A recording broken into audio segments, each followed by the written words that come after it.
sa syudad. But while waiting for the sundo, nag-reels akay ka no. Umni agtutulo, nag-pick sa titulo.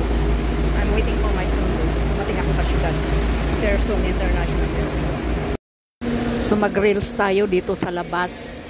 Kahit ang lakas-lakas ng ulan, maingay habang inaantay yung ating sundo. Kasi sabi niya, mag-reels na lang muna daw ako.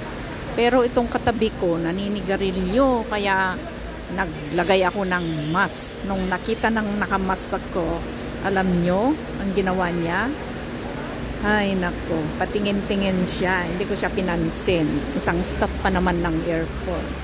So ang ginawa niya, tumayo at iniwan yung kanyang upuan. Antayin ko lang sila, in few minutes nandyan na sila. O ayan o yung kanyang inubos, wala na siya. Malis na!